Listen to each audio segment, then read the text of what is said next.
Either way, the AC is working just fine at U.S. Bank Stadium in the Twin Cities. Today, it's a black and blue matchup in the NFC North between the Detroit Lions and the Minnesota Vikings. And a pretty slick return there. Almost got it to the 45. Officially, they'll call him down at the 44. Minnesota's offense and QB Kirk Cousins set to go here. And one nice thing you can always say about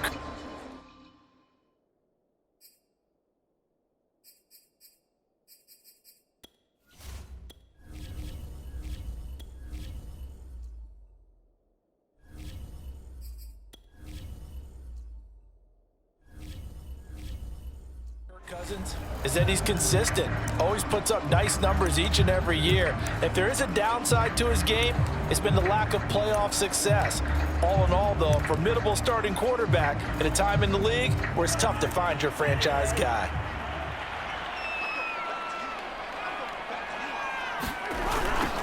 Now the first carry for Dalvin Cook. And some space here. Vikings. Dalvin Cook, 57 yards. And the Vikings have taken a first-quarter lead. Well, earlier in the week when they had their scouting report meeting, this was the explosiveness that they talked about trying to contain. They were concerned about it all week, yet he still did it to them. Wonder how that's going to carry over the rest of the game. Extra point splits the uprights, and that makes the score 7-0. I'm not sure if they drew that play up to score, but it scored indeed. One play on the ground and into the end zone for 6.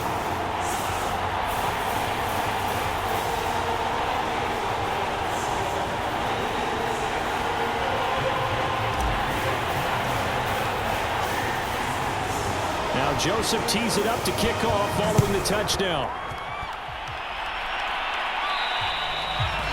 And they will not get a chance to return this one as it's through the end zone for a touchback.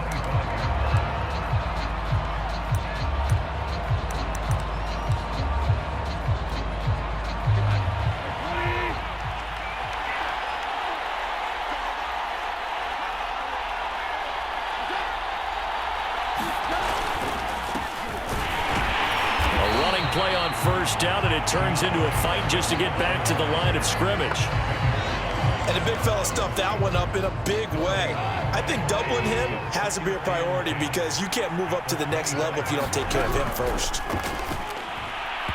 And his throw's going to be incomplete. Well, they got man coverage on the outside, and my scouting report on these DBs tells me that they love to take matters in their own hands. They want man coverage, not zone, and there was good coverage. The Vikings after him, and they get there for the sack. The defensive end, Daniil Hunter, drops him. It seemed like he kept going through those progressions, and I thought he might dump that underneath, but he couldn't get rid of the football in time. And I have to wonder if he was thinking while he was back there, I wish there were a lot less progressions on this play, just someone that I could dump the ball to and get it out of my hands.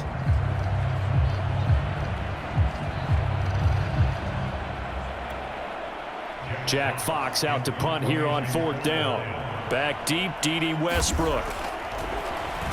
And here's a very low-line drive, almost whiffed on it. And what a golden break here. This ball is going to be touchdown, but just outside of the red zone. The Vikings taking the field here for their second drive of the game. They'll be looking to duplicate the efforts of drive number 1 that resulted in 7 points in this 7-zip lead. Well, you know how much I enjoy horse racing, right? Looks like they caught a flyer out of the gate. And he will score. Touchdown, Vikings. Dalvin Cook with his second touchdown of this opening quarter. And the Vikings are off to a 13-0 first-quarter lead. Not even 2 minutes into this football game, already we've had 2 scores. You know how much I like to read about teams of old, right? The teams of yesteryear.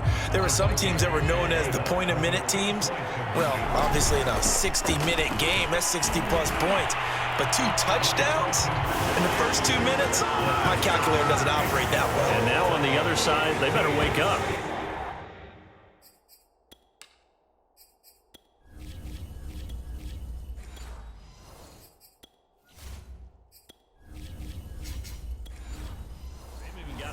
formation. Now Joseph tees it up to kick off following the touchdown. Looking up into the roof, and he muffs it. It's loose.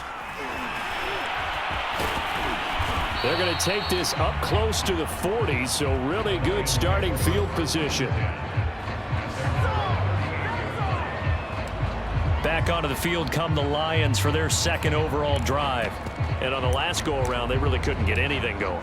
They had to punt from deep inside their own territory, which means you're going to lose the field position battle as a general rule.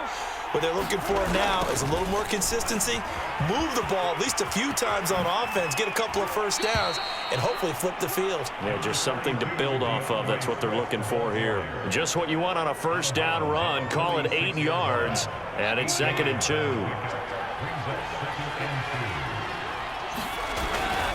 Now a toss for Swift left side.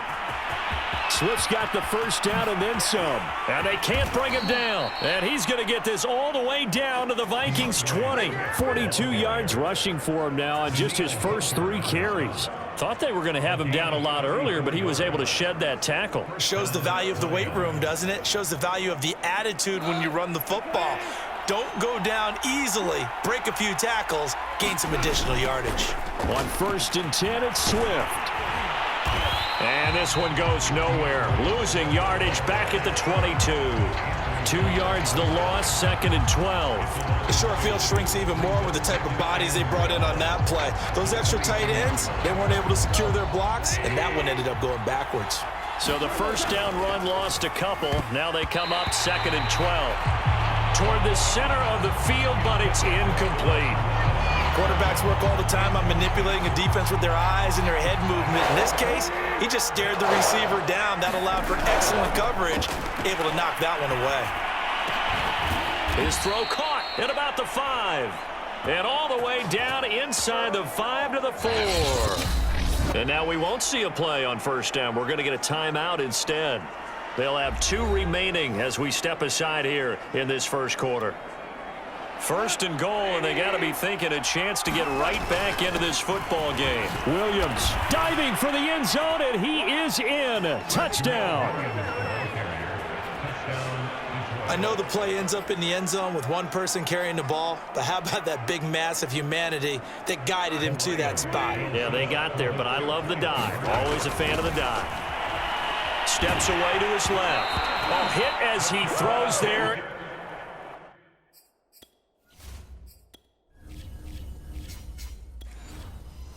Incomplete. So unable to throw it in for 2 from the 2. Let me ask you, as a former DB, what changes there around the goal line on a 2-point conversion as far as how you're defending it? You just make sure you never back up and you never retreat. You establish yourself really on the line of scrimmage, put your heels on the goal line at worst, and if they're going to throw the ball, make them throw it over your head because they're going to run out of space. Now that's the kind of return you're looking for. To get to that spot on the field, that allows you to do a lot of things on offense. Here are the Vikings now to start their next drive. Cook, a first down and more.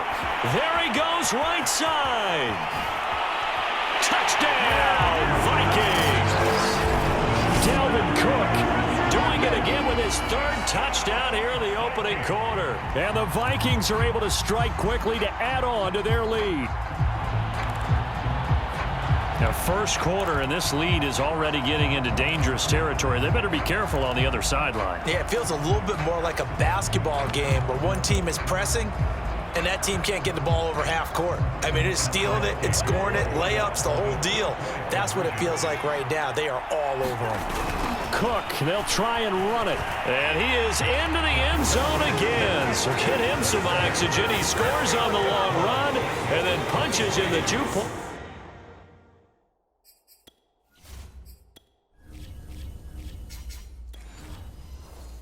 Conversion for good measure. And whistle blown. A timeout here is taken, and it's taken by the kicking team. They'll have 2 remaining as we step aside here in this first quarter. Now Joseph tees it up to kick off following the touchdown. It's a short kick taken out beyond the 20. And then he set up a good field position here as he gets this up past the 40-yard line. Any return that gets you to midfield is a great return. One first down, and you're almost in field goal position. Good starting field position for them as they come up 1st and 10 at the 41-yard line. Oh, not sure he saw the linebacker there as that's batted down and incomplete. And that's a nice job there because you've got to play the ball, not the man when in coverage. That'll keep you away from a lot of needless penalties, and he's able to knock that one away.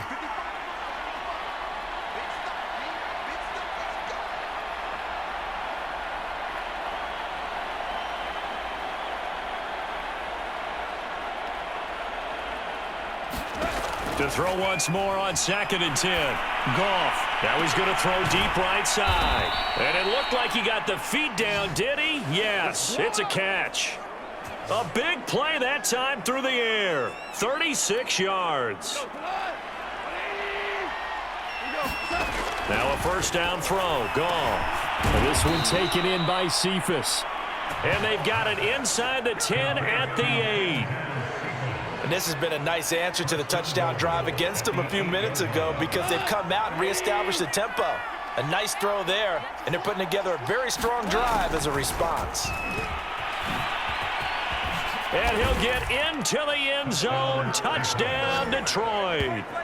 Amon-Ra St. Brown. An 8-yard touchdown run. And the Lions are able to cut into this lead. Well, we've talked about it before. You know, this jet sweep, something a lot of teams like to run nowadays, and this one winds up in the end zone. And it is all about creating different ways to get the ball in the hands of your playmakers. And wasn't it interesting that prior to this game, the head coach told us, I saw this sitting at my chair watching a Tuesday night college game and decided to implement it myself.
Extra point by Seibert, up and good. And the lead is trimmed down to 10.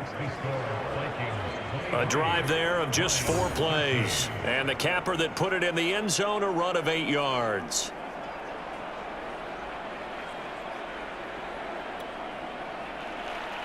Following the touchdown, here's Seibert now to kick it off. From way up at the 23. And they'll be set up pretty nicely here as they have it up to the 35-yard line.